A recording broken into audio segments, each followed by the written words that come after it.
अब वर वधू वरमाला के लिए खड़े हो जाइए।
धानी?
सुवर्णा? नहीं सुनोगी ना हमारी बात? ठीक है, सुवर्णा की बात तो मानोगी ना? सुवर्णा? हाँ, सड़क पर मिली थी हमें वो, बेहोश, जख्मी। उसे किसी ने चाकू मार दिया था। तुम जानना नहीं चाहोगी ऐसी घिनौनी हरकत उसके साथ किसने की? किसने? त्रिपुरारी।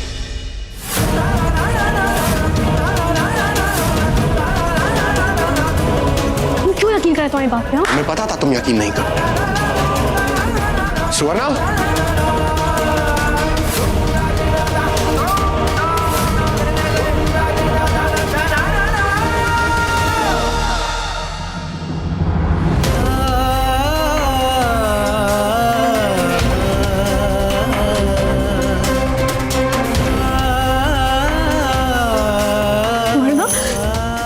ठीक हो ना? कहाँ थी तुम? बिना बताए कहाँ चली गई थी? दानी, वकील बाबू जो कह रहे हैं सब सही कह रहे हैं। हमारी इस हालत का जिम्मेदार और कोई नहीं बल्कि वो जानवर त्रिपुरारी है। तुम जानती हो उसने हमारे साथ प्यार का झूठा नाटक किया, हमें शादी के लिए मंदिर बुलाया और जानती हो उसने हमारे साथ क्या किया? दानी, उस जानवर ने हमें चाकू मारा, हमें जिंदा ही दफना दिया। भला उस बिजली का जिसने हमें बचाया, हमें अस्पताल लेकर गई, वरना त्रिपुरारी ने कोई कसर नहीं छोड़ी थी हमें मारने की। वो अच्छे से जानती थी त्रिपुरारी हमें मारने में कोई कसर नहीं छोड़ेगा। ये सब सुनने के बाद तो हमारा मन किया कि उस आदमी को सीधा जेल में डाल दे। सुवर्णा ने हमें रोक दिया क्योंकि वो अब तक हम नहीं चाहते थे कि एक बात खुले और उस एक बात से दूसरी बात। त्रिपुरारी ने हमें सिर्फ धोखा ही नहीं दिया बल्कि उसने हमारे बच्चे की जान भी ली है।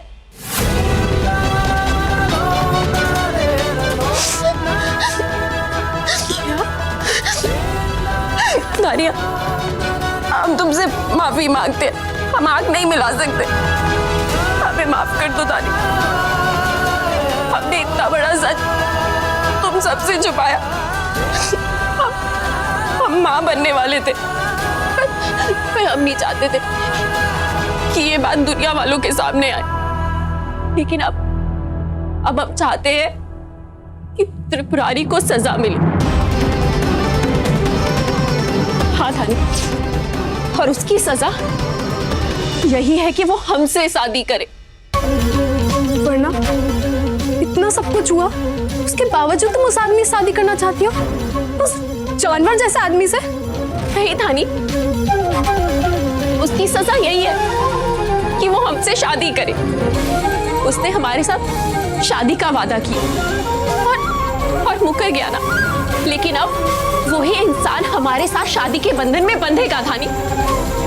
धानी उसे हर पल हर समय पूरी जिंदगी हमारे साथ बितानी होगी और हम उसे हर पल ये याद दिलाएंगे कि हम उसके जुर्म का जीता जागता सबूत है।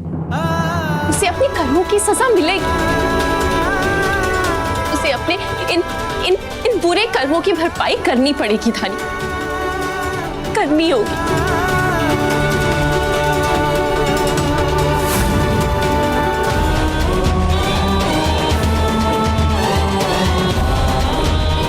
त्रिपुरारी, अरे क्या हुआ भाई? तुम तो अचानक से एकदम सुन्न हो गए।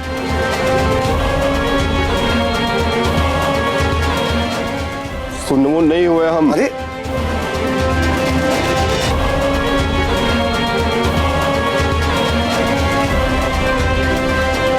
ये सब काम मजाक हो रहा है। देखो भैया, ऐसा है, ये शादी तो तुम नहीं रोक पाओगे। अब क्या है कि प्रभु जी ने इतना बंदोबस्त किया तुम्हारे लिए। तुम जिससे प्यार करते थे, जिससे तुमने शादी का वादा भी किया था, वो स्वयं तुम्हारे सामने खड़ी है।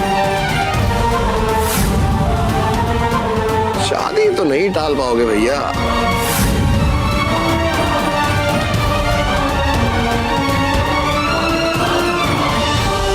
इस तरह बिना बताए शादी करने के लिए हम आप सभी से माफी मांगते हैं, लेकिन सच मानिए हमारे पास और कोई रास्ता नहीं था।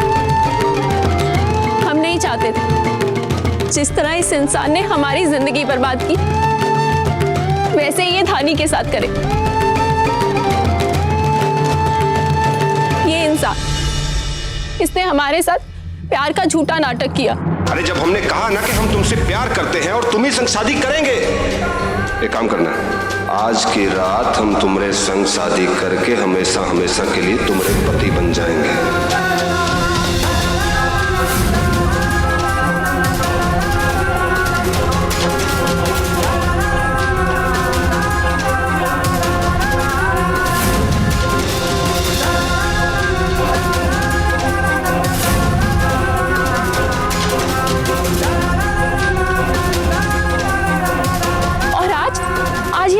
दोस्त के साथ शादी करने जा रहा।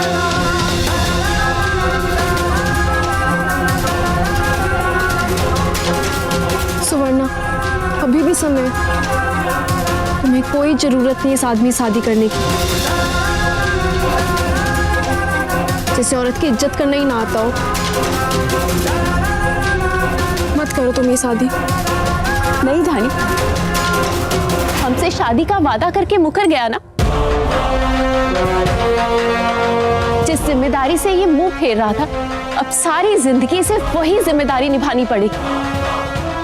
हमारे साथ तो क्या, या किसी भी औरत के साथ कुछ गलत करने से पहले सोचेगा।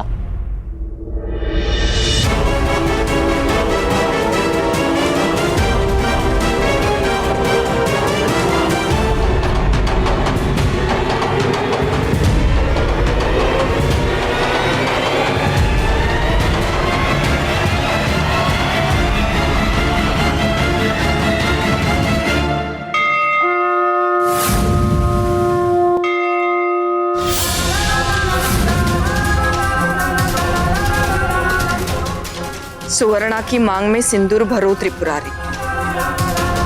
पगला गई होगा अम्मा। अरे तुम भी इन सबकी बातों पे विश्वास कर रही हो का? अपनी औलाद पे यकीन ना था तुमका?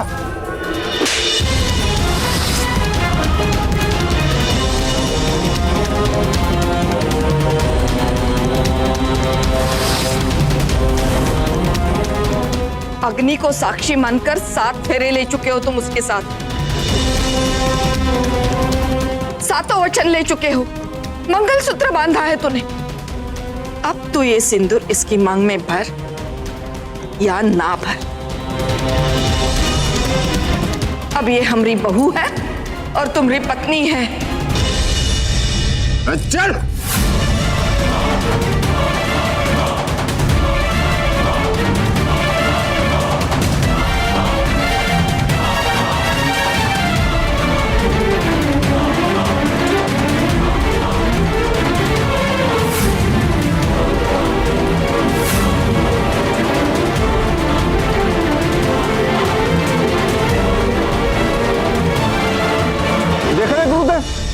अरे देख रहे हैं क्या हो रहा है ये सब?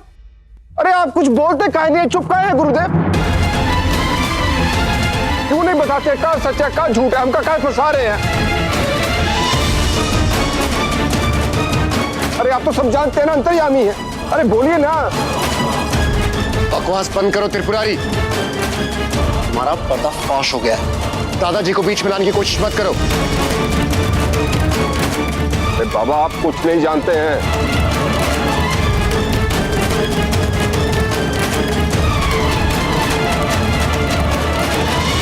ये सबके पीछे गुरुदेव। त्रिपुरारी, तुमने शर्म से हमारा सर नीचा किया है।